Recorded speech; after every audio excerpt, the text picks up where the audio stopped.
Olá, meus queridos do quinto ano matutino e vespertino das professoras Fátima e Carla. Hoje, na nossa aula de língua portuguesa, da disciplina de língua portuguesa, será nas páginas 18 a 20. Então, vamos lá, separem um cantinho de vocês, se concentrem e vamos começar.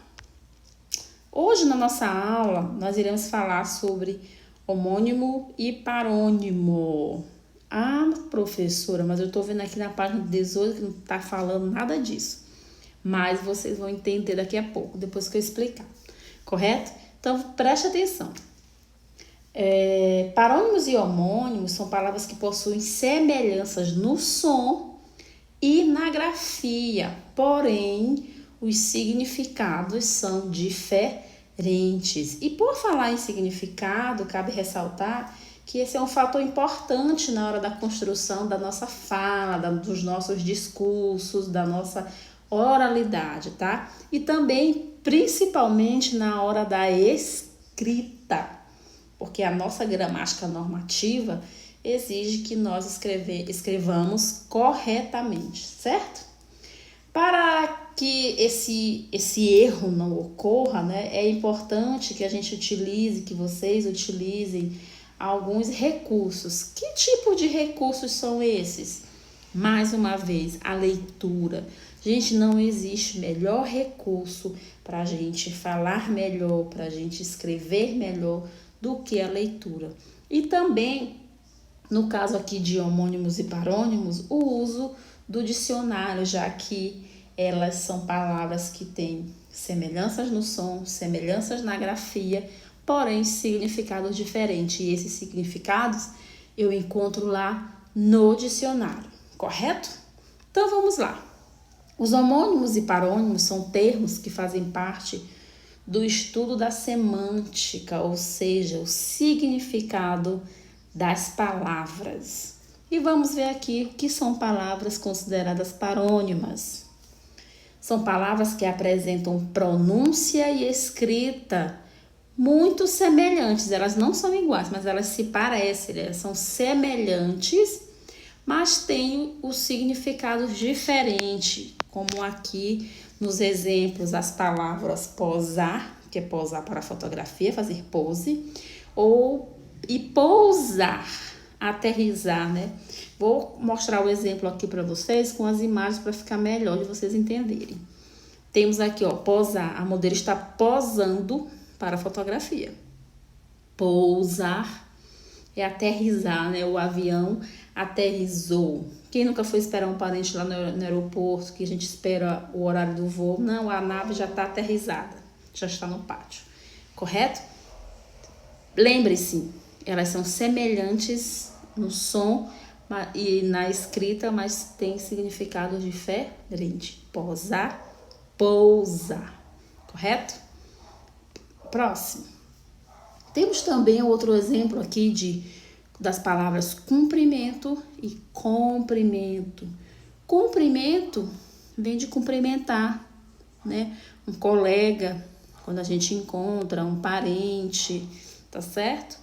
Imaginem só a nossa volta depois dessa quarentena, vai todo mundo se cumprimentar, tá certo?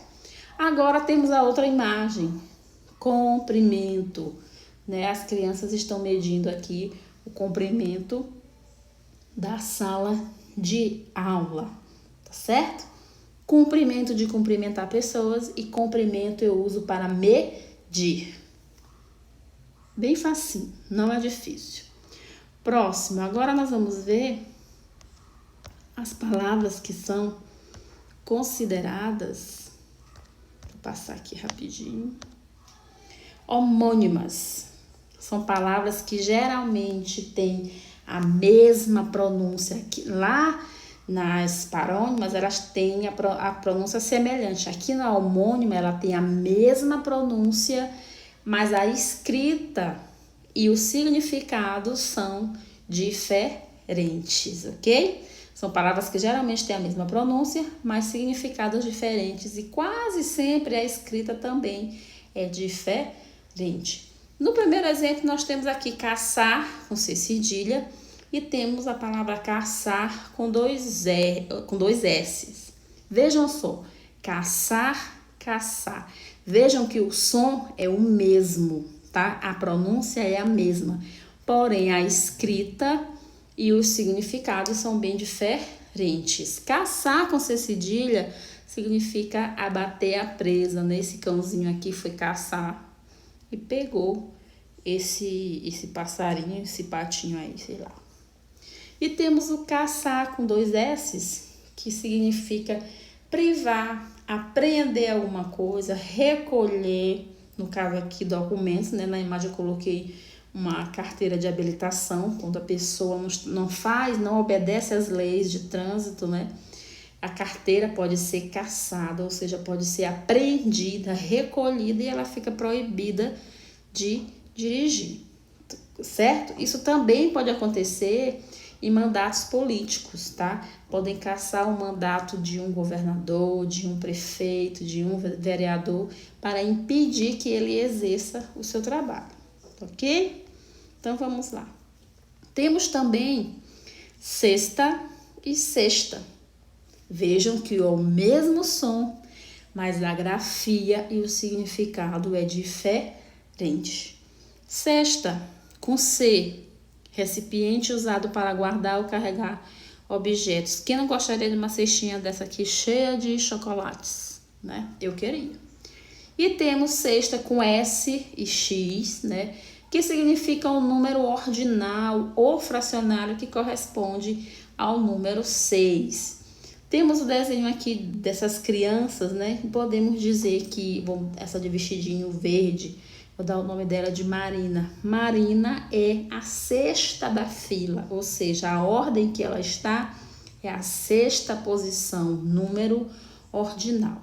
Então, lá no livro de vocês, na página 18, de 18 a 20, vocês irão responder, tá? Referente a essas palavras que têm escritas parecidas ou sons semelhantes e escritas diferentes e significados diferentes, palavras com sons iguais, né? Sons iguais, mas com escrita também diferentes, com também significados diferentes. Bem facinho, não é difícil, correto? E para vocês, meus queridos, bons estudos e até a próxima. Beijinhos!